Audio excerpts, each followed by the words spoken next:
So somebody wanted a video on the electric doors on the first gen CE. So this is the first gen. So this is the release handle. So obviously that makes it so you can open and close. And then when you flip that handle back, you cannot move it at all. You have to do that to close it.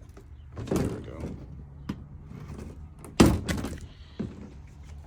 And then this is the compartment. Now when you put power to the bus, when you put power to the bus and this is open, so that means that you cannot use the switch to open and close the door.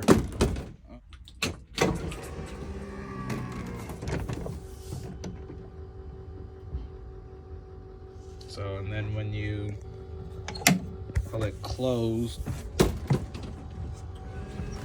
and it does this because it can't move. So then, flip the switch here. I don't think I'm gonna be able to do both at the same time. That's how it works when you open it. And opposite way when you close it. That simple.